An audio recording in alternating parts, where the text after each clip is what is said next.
that, I feel so dignified. I got to imprison someone for thinking something bad about me. That's the opposite of dignity. That turns you into that's what authoritarian Nazis do.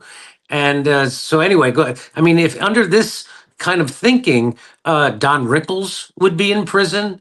Andrew Dice Clay would be in prison, and so would Mel Brooks for Springtime with Hitler.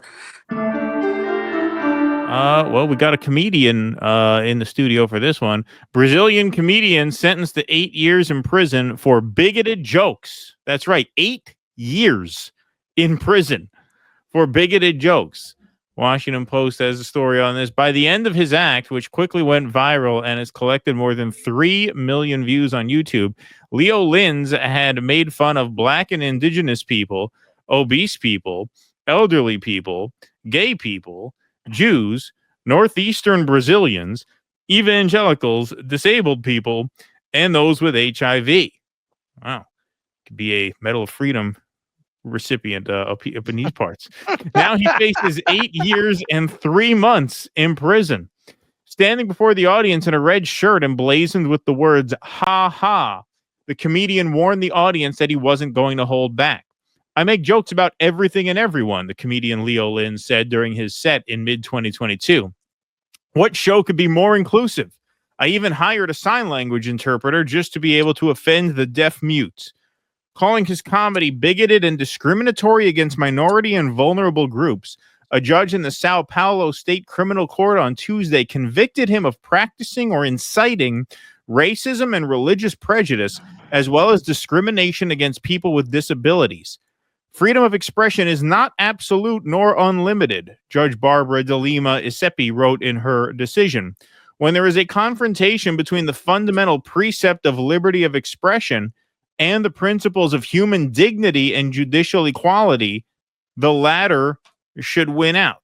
Now, that is just, of course, a very, very warped way of thinking about human dignity, equality in the first place. The decision, which the comedian plans to appeal, marks the latest effort by the Brazilian judiciary to place limits on freedom of expression, especially on social media. In recent years, the country's Supreme Court has repeatedly moved to block and remove the online accounts of people it alleged were spreading misinformation that could endanger Brazilian democracy. The country has also assumed an increasingly hard-line position against racist speech, which is considered a crime in Brazil, unlike in the United States. While the laws, have been on the books for many years, it is only recently that they have been aggressively enforced. Prosecutors have opened thousands of criminal cases. Penalties have been stiffened. Yeah, it is true. There are a lot of countries that have laws that prevent you from spreading hatred or, inciting hatred against certain groups, as we discussed with, Max Blumenthal on the last week's show. People in our line of work are starting to, keep our eyes open to see about, hey, where we might have to bug out to if the time comes. So I've been looking around, and a lot of these countries are like, we're great on freedom of expression, except you can't say you hate people. Okay, well then that's not really being great at freedom of expression. Especially knowing I can't do it. I hate too many people. Well, that's true. Well, especially knowing that there's this campaign of Zionism that's out to basically categorize any criticism of Israel as hatred against a group, right?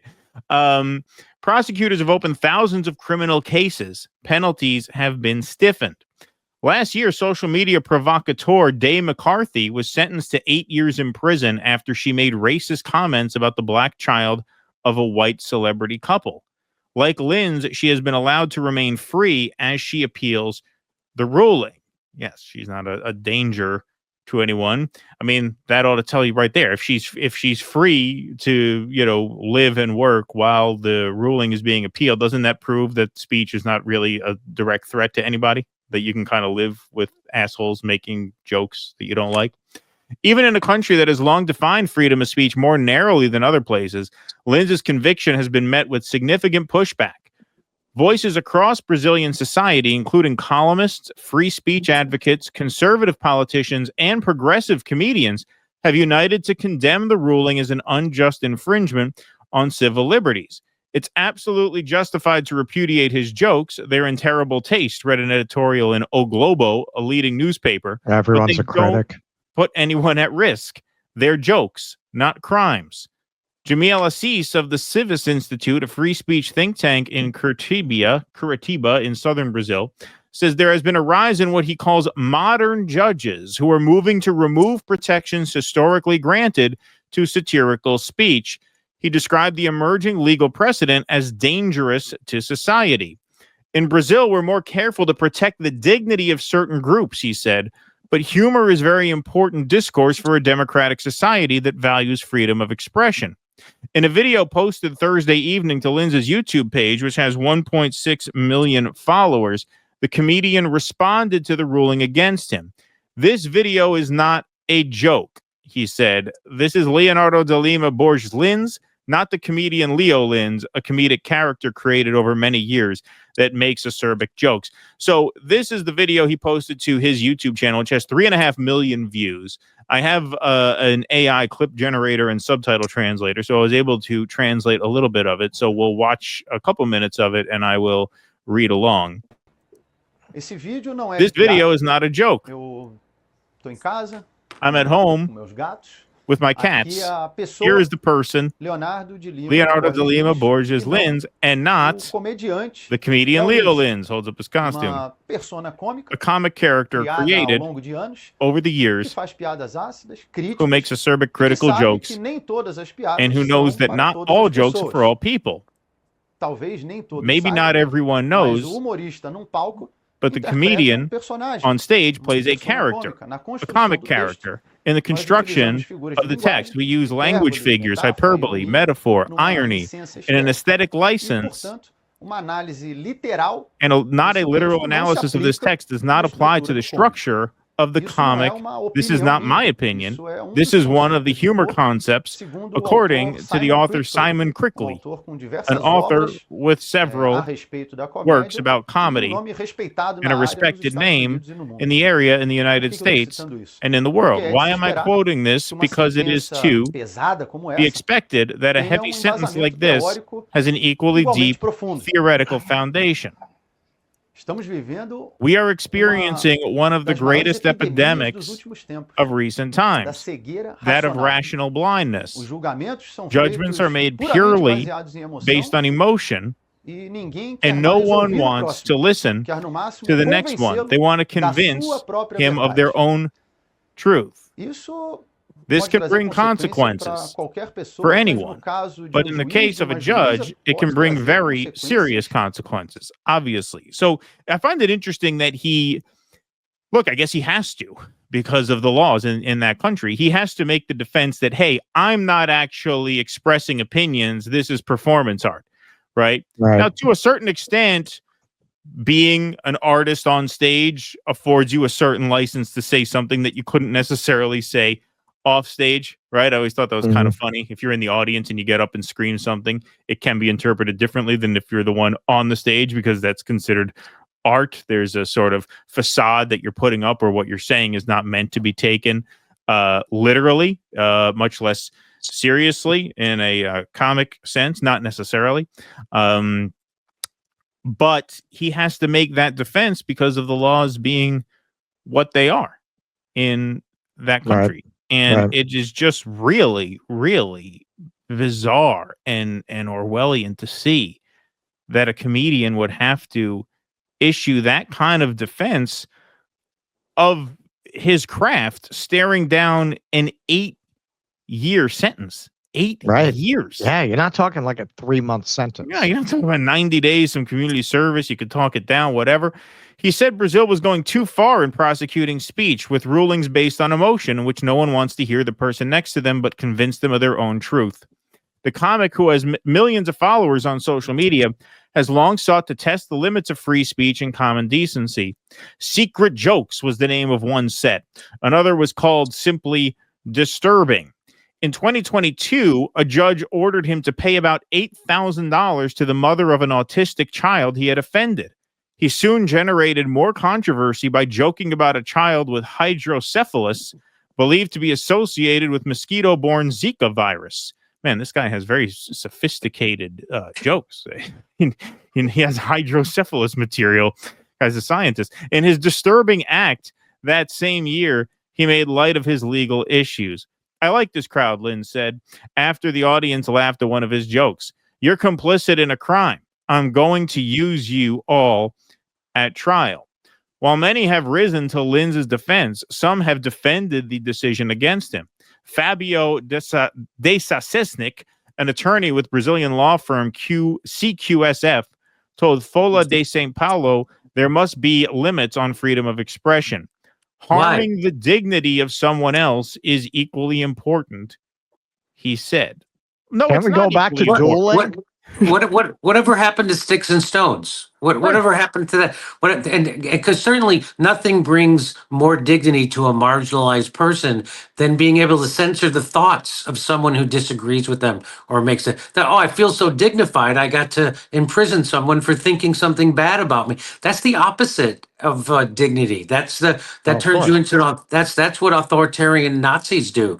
And so anyway, I mean, if under this kind of thinking, Don Rickles would be in prison. Andrew Dice Clay would be in prison, and so would Mel Brooks for Springtime with Hitler. I mean, this is completely, but this is exactly where censorship leads, and it's always done under the guise of we're protecting someone. Right. That's what so that's why free speech has to be an absolute. Yeah, and I agree with all that, but I would just even argue, just even more broadly, like, no, someone's sense of dignity is not more important than free speech, than freedom of expression. Like, if you feel your dignity's been violated, all right, I mean, that sucks. But does that mean I should have my freedom taken away? You should lock me in a cage for making you feel undignified? Like, that's insane. That's insane. Of course, people's personal sense of dignity is not more important than the freedom of everyone in the group. So now anybody can say my personal sense of dignity has been taken away by this joke. You need to imprison that. And by the way, isn't that the exact opposite message to send to a child or anybody, that someone has the power to take your dignity away? I think, didn't Whitney Houston sing that song? They can't take away my dignity. You can only give it away. They can't take it from you. Yeah, I mean, you couldn't do any crowd work. I mean, seriously, like, forget it. That'd be out the window. How could you do crowd work in Brazil? The whole thing. And by the way, let's say that there's a comedian doing nothing but pure hate speech. My question is, and I asked this on stage, why am I not allowed to hate shit? Why I'm a grown ass man. Why can't I hate shit? Why can't I hate white guys doing Taco Tuesday? Why can't I hate Israel? Why can't I hate Zionism and the slaughter of children? Why don't I get to hate shit? And if I don't get to hate shit, then we don't have freedom at all. I don't have the dignity of my own thoughts. You get to invade my thoughts and imprison me for a thought crime, because that's what that is. So my personal dignity requires that I have free speech and I'm allowed to hate shit. Why can't I hate Hitler? Why can't I hate not? Why do I have to have permission from the state on what I hate? Of course. I was very surprised to see this come out of Brazil. I don't think we think of Brazil as Carnival, right? I mean, here's the thing. I did not know they had laws like this. Well, Lula has not been good on speech, and I like a lot of what Lula's about, but he has not been good on this issue, which, as I mentioned on our show, is an automatic fail. Like what Trump is doing to Mahmoud Khalil, I find that to be an automatic fail. That's like on a road test, you make a left in front of oncoming traffic. This is really horrible. So Glenn Greenwald, who lives in Brazil, obviously knows a thing or two about this. Brazil's censorship regime has been so worth watching because it illustrates how rapidly core free speech rights can be essentially abolished in a democratic country almost overnight. It was only a few years ago when Brazil's Supreme Court seized what it admitted were extraordinary censorship powers to combat what it called the emergency of the Bolsonaro movement. Like most temporary emergency powers seized by the state, these censorship powers are now effectively permanent, the same trajectory as the 2002 Patriot Act. The power to censor is intoxicating. Brazil's emergency powers are now, just a few years later, regularly used to criminalize common and even mild criticisms of the court and the government as attacks on democracy itself. All the cheering and justifying of this authoritarianism quickly fostered a broader culture where once unthinkable repression, like the example below, shocking for now to most of the democratic world, is now expected. No country is exempt from this dynamic once the systematic state censorship train is permitted to leave the station. And this came to a head just last year when Brazil banned the X app. So Lula says Elon Musk's wealth does not mean the world must accept his far-right free-for-all. I'll just read a couple paragraphs. The Brazilian president, Luiz Inácio Lula da Silva, has said he hopes the crisis surrounding social network X in Brazil might teach the world that it isn't obliged to put up with Elon Musk's far-right free-for-all just because he is rich. The suspension was first ordered on Friday as a result of the company's refusal to obey court orders requiring the removal of profiles accused of spreading disinformation and for the social network to name a local legal representative. So some people tried to paint this as, well, it's just a bureaucratic step. You have to have a legal point of contact down there. No, they were also demanding that X censor more. And of course, X did not want to censor more. And so they had that standoff. And here is Lula at the time defending this. This voice is dubbed in English with subtitles. It's not his actual voice, but this is a translation. Part of the world who has investments in Brazil is subject to the Brazilian Constitution and Brazilian laws. Therefore, if the Supreme Court makes a decision that a citizen must comply with certain things, they either comply or have to take other action. Just because someone has a lot of money doesn't mean they can disrespect the rules. This citizen is an American citizen, not a global citizen. He can't keep offending the presidents, offending the deputies, offending the Senate, offending the chamber, offending the Supreme Court. Who does he think he is? And repeat it, okay? So here's the deal, man. He needs to respect the decision of the Brazilian Supreme Court. If he wants to fine, if not, too bad. If he's And he did. He did end up caving. Yeah. Elon ended up caving on that. Yeah. So, I mean, I used to be a big Lula fan, and there's nothing that is more evident when he says things like that he is definitely under the thumb of the deep state and the oligarchy that controls most of the Western world, because there's no way he truly believes that stuff. And, you know, they did exactly to Bolsonaro what they did to Donald Trump on January 6th. They they created an insurrection to make it illegal for him to run for president, and Bolsonaro was able to become president again. And the reason why he was let out of jail and let that happen was because he made a deal with who knows? Is it the international bankers? Is it the CIA? I think it's that is the deep state. And so, he's 100% compromised, and anything good that he gets done, he's being allowed to get done. Yeah, it's really horrible. It really is horrible because, when we talked to Max Blumenthal about possibly fleeing the country, there was a clip that got put up on the show. I got to admit, the thing I most value in a society when I'm, shopping myself around thinking, hey, if shit gets real and it comes to that, if I got to go somewhere, the thing I value above all is freedom of speech. Now, that's partly because I make a living running my big fucking mouth. So I understand not everybody is in the same boat as me, but it really just is. It's a very different way of thinking about society. Like it's something that we kind of take for granted in America, even though these freedoms are being eroded here. And so that's what makes it very scary. Like there really is no hiding from it. That's what Greenwald said in that tweet. He says, once that train gets moving, there's no hiding from it, especially in the online world, because Michael Schellenberger has talked a lot about this. What